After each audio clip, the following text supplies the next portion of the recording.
अच्छा, एक सिचुएशन सोचते हैं। मान लीजिए किसी के पास एक जमीन की रजिस्टर्ड वसीयत है, पक्की सरकारी मोहर लगी हुई, लेकिन उसी जमीन पर कब्जा किसी और का है और उसके पास बस एक सादे कागज पर लिखा हुआ बिना रजिस्ट्री का एग्रीमेंट है। अगर ये दोनों अदालत पहुंचे तो कानून की नजर में किसका दावा ज्यादा वजनदार माना जाएगा? ये सवाल सुनने में जितना सीधा लगता है, इसका जवाब उतना ही पेचीदा है। और आज हम एक ऐसे ही असल मामले की तह तक जाएंगे, जो इसी सवाल से शुरू हुआ और भारत के पूरे लीगल सिस्टम से गुजरता हुआ सुप्रीम कोर्ट तक पहुंचा। ये कहानी एक स्थानीय तहसीलदार के दफ्तर से शुरू होती है और देश के सबसे बड़ी अदालत में खत्म होती है। और इस पूरी कहानी के बीच में एक शब्द है जो बार बार आएगा, नामांतरण। हम में से कई लोगों ने इसे दाखिल खारिज के नाम से सुना होगा। आज हम इसी को समझेंगे कि आखिर ये होता क्या है और क्या सरकारी रिकॉर्ड में नाम चढ़ जाने का मतलब ये है कि आप ही जमीन के असली मालिक हैं। बिल्कुल, और यहीं पर सबसे बड़ा कंफ्यूजन होता है। देखिए, नामांतरण या म्यूटेशन को आप ऐसे समझिए जैसे किसी कंपनी के इंटरनल रिकॉर्ड में किसी एम्प्लॉय का पता बदलना। पता बदलने से वो कंपनी का मालिक नहीं बन जाता। नामांतरण का असली मकसद सिर्फ इतना है कि सरकार अपने रेवेन्यू रिकॉर्ड्स को अपडेट कर सके। उसे पता हो कि भाई इस जमीन का लैंड रेवेन्यू या लगान अब किससे वसूलना है। ये मालिकाना हक यानी टाइटल तय करने की प्रक्रिया है ही नहीं, ये बस एक समरी कार्रवाई है। और इसी छोटे से फर्क ने इस पूरे केस को इतना दिलचस्प बना दिया। ठीक है, तो चलिए इस कानूनी सफर को शुरू से देखते हैं। ये मामला तहसीलदार के दफ्तर से सुप्रीम कोर्ट तक कैसे और क्यों पहुंचा और इस दौरान कानून के कौन से बड़े सिद्धांत तय हुए? इस कहानी को समझने के लिए पहले इसके किरदारों को जानना जरूरी है, क्योंकि यहीं से पूरे विवाद की नींव पड़ी थी। तो कहानी के केंद्र में एक जमीन है, लगभग 5.5 हेक्टेयर की, और उसके मालिक थे रोड़ा उर्फ रोड़ीलाल। उनकी मृत्यु के बाद 3 पक्ष सामने आते हैं। पहले हैं अपीलकर्ता, जिनके हक में रोड़ीलाल ने एक रजिस्टर्ड वसीयत लिखी थी। और दूसरे हैं प्रतिवादी, जिनका जमीन के एक हिस्से पर कब्जा था। वो अपना दावा एक अनरजिस्टर्ड यानी बिना रजिस्ट्री वाले बिक्री समझौते के आधार पर कर रहे थे। तो मतलब एक तरफ है पक्का रजिस्टर्ड कानूनी दस्तावेज और दूसरी तरफ है एक कच्चा अग्रीमेंट और जमीन पर कब्जा। यहीं से टक्कर शुरू होती है। बिल्कुल, यहीं पर 2 अलग-अलग तरह के दावों की सीधी भिड़ंत थी। एक वो जिसका आधार कानूनी तौर पर बहुत मजबूत था, और दूसरा वो जिसका आधार जमीनी हकीकत यानी कब्जे पर था, लेकिन कानूनी तौर पर कमजोर था। तो ठीक है, यहां तक तो सब सीधा साधा लगता है। मालिक की मृत्यु हुई, जिसके नाम वसीयत थी वो सरकारी रिकॉर्ड में अपना नाम डलवाने गया। ये तो स्टैंडर्ड प्रोसीजर है। इसमें विवाद कहां से आया? विवाद तब आया जब वसीयत धारक मध्य प्रदेश भू राजस्व संहिता 1959 के तहत नामांतरण के लिए तहसीलदार के पास पहुंचा। प्रतिवादी, जिसका जमीन पर कब्जा था, वो तुरंत वहां पहुंच गया और आपत्ति जता दी। उसने 2 बातें कहीं, एक कि जमीन पर मेरा कब्जा है और दूसरा मेरे पास एक बिक्री का अग्रीमेंट है। अच्छा, तो तहसीलदार ने क्या किया? उनके सामने एक तरफ रजिस्टर्ड वसीयत थी, दूसरी तरफ कब्जा और एक कच्चा एग्रीमेंट।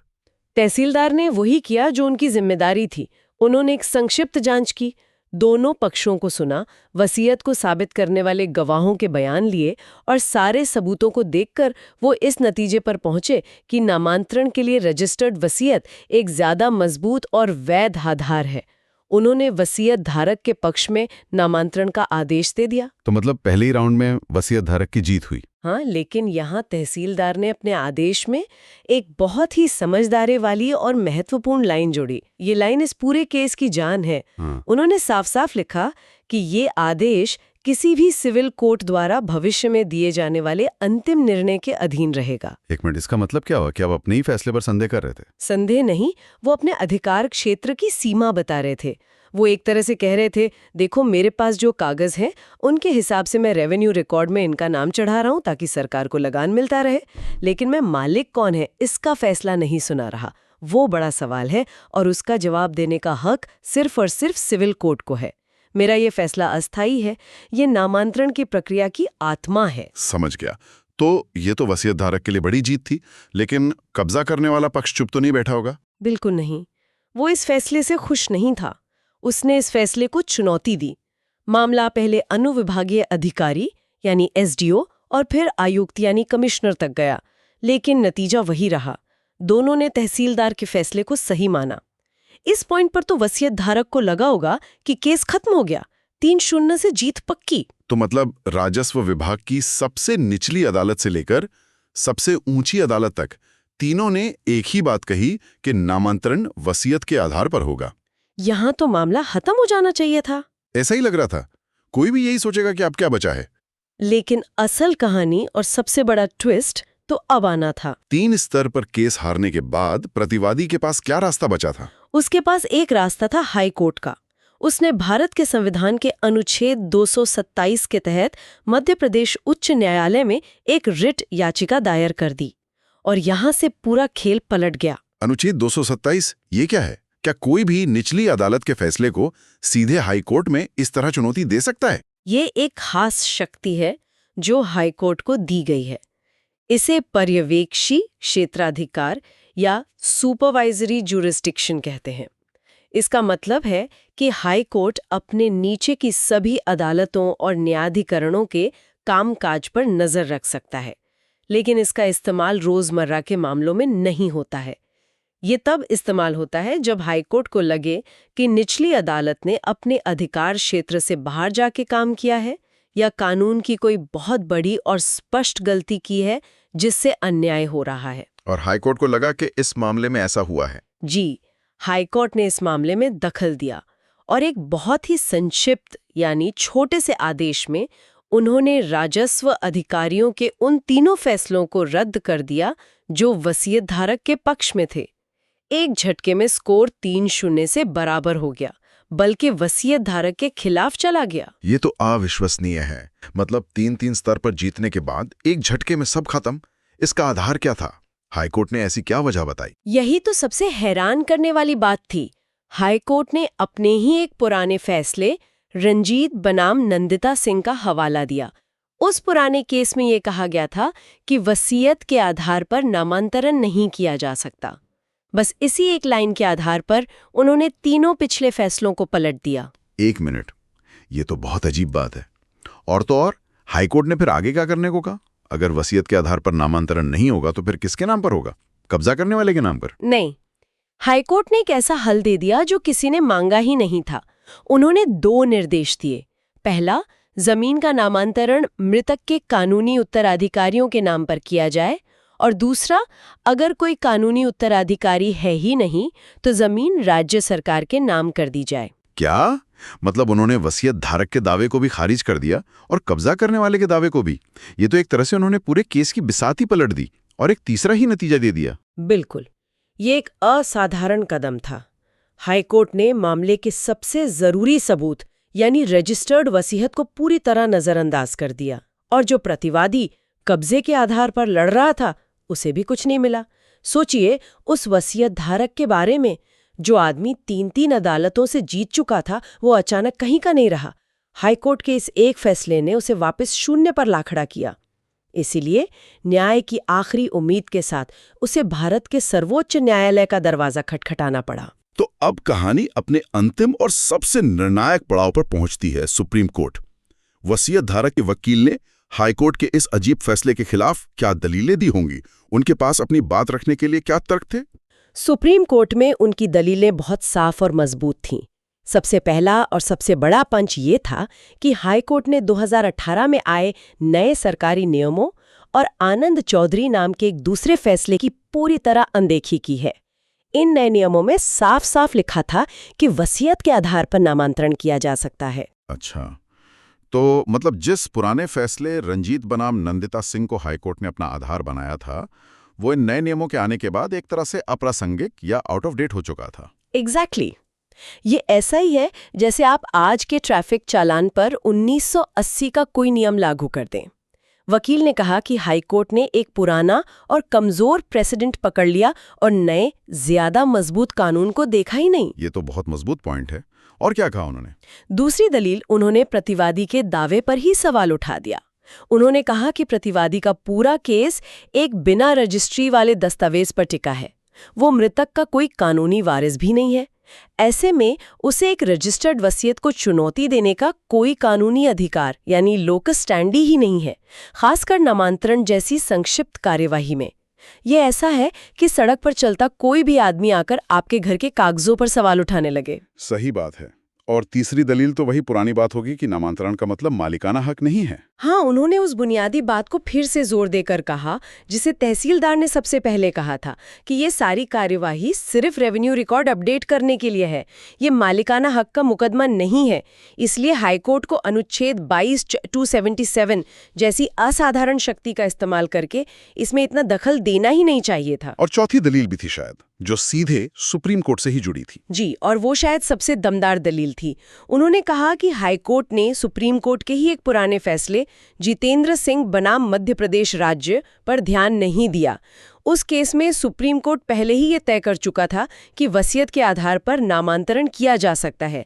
यानी हाईकोर्ट ने न सिर्फ नए नियमों को अनदेखा किया, बल्कि अपने से ऊपर की अदालत के एक स्थापित सिद्धांत को भी नजरअंदाज कर दिया। तो इन दलीलों को सुनने के बाद सुप्रीम कोर्ट ने मामले को किस नजरिए से देखा? सुप्रीम कोर्ट ने मामले का बहुत गहराई से विश्लेषण किया। सबसे पहले तो उन्होंने कानून की व्याख्या की। उन्होंने मध्य प्रदेश भू राजस्व संहिता और 2018 के नियमों को देखा और साफ कहा कि कानून में कहीं भी ऐसा नहीं लिखा है जो वसीयत के आधार पर नामांतरण को रोकता हो, बल्कि 2018 के नियम तो इसे जमीन पर अधिकार पाने का एक वैध तरीका मानते हैं। और हाईकोर्ट के अनुच्छेद 227 के इस्तेमाल पर उन्होंने क्या कहा? उस पर सुप्रीम कोर्ट ने एक बहुत जरूरी टिप्पणी की। उन्होंने कहा कि अनुच्छेद 227 एक हथौड़ा है जिसे हर कील ठोकने के लिए इस्तेमाल नहीं किया जा सकता। इसका इस्तेमाल बहुत संयम से और सिर्फ तभी होना चाहिए जब निचली अदालतों के फैसले में कोई गंभीर कानूनी या अधिकार क्षेत्र से जुड़ी गड़बड़ी हो। सुप्रीम कोर्ट ने कहा कि इस मामले में तहसीलदार, एसडीओ या कमिश्नर के आदेशों में ऐसी कोई गड़बड़ी थी ही नहीं। वो सब अपने दायरे में रहकर ही काम कर रहे थे। तो आखिर में कौन सी बातें थी जिन्होंने सुप्रीम कोर्ट के फैसले को अंतिम रूप दिया? और मान्यता बहुत ज्यादा होती है। दूसरी, मृतक रॉडी लाल के किसी भी कानूनी वारिस ने कभी भी आकर उस वसीयत को चुनौती नहीं दी। ये एक बहुत बड़ा पॉइंट था जो वसीयत को और मजबूती देता है। और तीसरी, प्रतिवादी का दावा एक अनरजिस्टर्ड दस्तावेज पर था जिसकी कानूनी हैसियत रजिस्टर्ड वसीयत के सामने बहुत कमजोर थी। इन तीनों को एक साथ रखने पर फैसला बिल्कुल स्पष्ट था। तो इन सभी विश्लेषणों के बाद सुप्रीम कोर्ट ने अपना अंतिम निर्णय सुनाया। उन्होंने वसीयत धारक की अपील को स्वीकार कर लिया। बिल्कुल। हाईकोर्ट के उस आदेश को जिसने पूरी बाजी पलट दी थी, उसे रद्द कर दिया गया और तहसीलदार, एसडीओ और आयुक्त के उन मूल आदेशों को फिर से बहाल कर दिया गया जिनमें वसीयत धारक के पक्ष में नामांतरण को मंजूरी दी गई थी। और मुझे लगता है सुप्रीम कोर्ट ने भी उस जरूरी लाइन को दोहराया होगा जो तहसीलदार ने लिखी थी। हाँ, और ये सबसे जरूरी हिस्सा था। सुप्रीम कोर्ट ने भी अपने फैसले में साफ लिखा कि ये नामांतरण प्रविष्टि किसी भी सक्षम सिविल न्यायालय द्वारा दिए जाने वाले अंतिम निर्णय के अधीन रहेंगे। उन्होंने उस लकीर को और भी मोटा और साफ कर दिया जो तहसीलदार ने खींची थी।